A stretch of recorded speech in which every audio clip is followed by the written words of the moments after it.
सो या वाल वैसो नहीं असि कल चला जाना। अच्छा इत्थां आके तो कोई माहौल इत्थों दे लोग इत्थों जा सहूलतां किवें हैं? इत्थों दी सहूलतां ये हैं कि खाना पीना आदा बाबा साहब मेले दे बारे दसे सो कडांगे ने शुरू थीना पे क्या सूरत हाल है? सर तुसां किसे चैनल तो आयो जी हाँ ये हजूरे वाला मेले दी जेडी कंफर्म डेट है वो है जनाब तैयार करेगा जी सखी सबके दुआ कबूल कर देगा।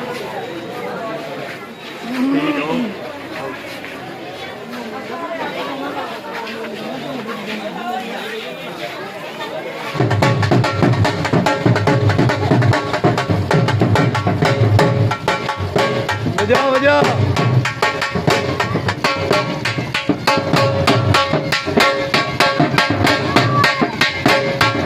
अस्सलामुअलैकुम नाज़रीन, क्या हाल है? ठीक हो? खैरियत है? काफ़ी तादाद दे विच ज़ायरीन अंदे पैन जरा अपना मनता मुरादा घेन के नहीं दरबार हजरत सखी सरवर दे हाज़री भी देने पैन और बे मकाम जड़े वे उत्थां भी हाज़ियां लेने पैन।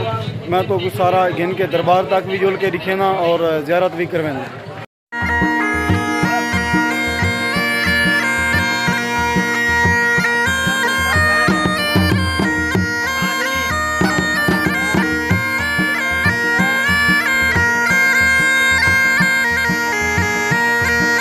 सारे दोस्तों ने छोटी जी गुजारिश है कि सारे यूट्यूब चैनल गफ्फार बुगलानी को सब्सक्राइब करके नाल कमेंट करे सो।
खैर खैरियत है अम्मी जी?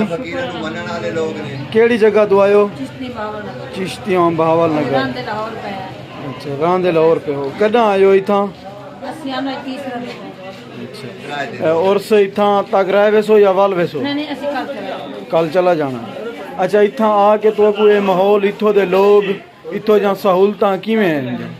सहूलतां ये हैं कि खाना पीना आदा नाल लेके हमने। अच्छा रहन बैन नु कोई लंगर खाना जड़ा है उत्थां नहीं मिलदा पिया? नहीं असि लंगर खाना खुद पकाने अपना आप अपने फिरदे असि अपनी मर्जी नाल उन्हां कोल रह रहे हैं। असि जदों जाना जो उन्हां नु देना उन्हां ओही लेना जो तकलीफ सही उन्हां दी कोई समझ जाती नहीं। अपने पंजाबी वीरां नु कोई पैगाम देवन चाहो तो दे सकते हो। मेले दे बारे दसे सो कडांगे ने शुरू थीना पे क्या सूरत हाल है?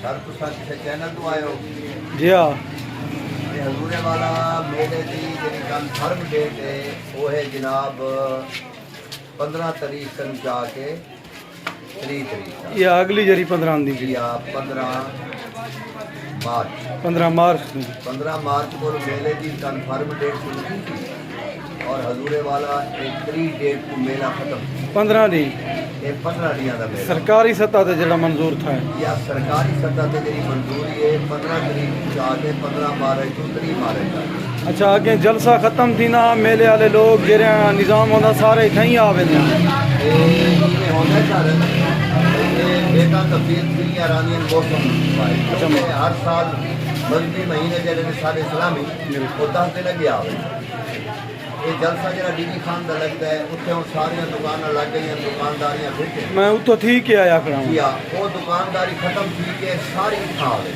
बिल्कुल। अच्छा तो पंजाबी आंदी है? जी आंदी है थोड़ी बहुत पंजाबी आंदी है। सारे पंजाबी भाई ना जेरे सारे चैनल को दे देन ते वल ओ मालूमात घिंदे रह वेंदे मेले दे बारे ਤੇ ਤੁਸੀਂ ਪੰਜਾਬੀ ਦੇ ਵਿੱਚ ਉਹਨਾਂ ਨੂੰ ਦੱਸਦੇ ਸੋ ਵੀ ਕਦਾਂ ਮੇਲਾ ਸ਼ੁਰੂ ਥੀਂਦਾ ਪਿਆ ਕਿਆ ਸੂਰਤ ਹਾਲ ਹੈ ਸਰ ਇਹ ਜਿਹੜੇ ਹਨ ਨਾ ਪੰਜਾਬ ਦੇ ਲੋਕ ਉਹ ਤਕਰੀਬਨ ਉਹਨਾਂ ਸਾਰਿਆਂ ਨੂੰ ਇਤਨਾ ਡੇਟਾਂ ਦਾ ਕਨਫਰਮ ਔਰ ਪੱਕਾ ਪਤਾ ਹੈ ਬਿਲਕੁਲ ਬਈ ਇਹ ਮੇਲਾ ਜਿਹੜਾ ਹੈ 15 ਮਾਰਚ ਤੋਂ 30 ਮਾਰਚ ਤੱਕ ਉਹਦੀ ਪੱਕੀ ਡੇਟ ਹੈ। ਇਹ ਲੋਕ ਹਮੇਸ਼ਾ ਆਉਂਦੇ ਨੇ ਔਰ ਪੰਜਾਬ ਦਾ ਲੋਕ ਬਹੁਤ ਪੀਰ ਪ੍ਰਸਤ ਲੋਕ ਹੈ ਔਰ ਪੀਰਾ ਫਕੀਰਾਂ ਨੂੰ ਮੰਨਣ ਵਾਲੇ ਨੇ। ਅਗਰ ਇਹ ਬਾਬਾ ਜੀ ਬੜੀ ਮਿਹਰਬਾਨੀ, ਅੱਲਾਹ ਤੋਂ ਸਲਾਮਤ ਰੱਖੇ, ਕਮਾਲ ਮੁਹੱਬਤ।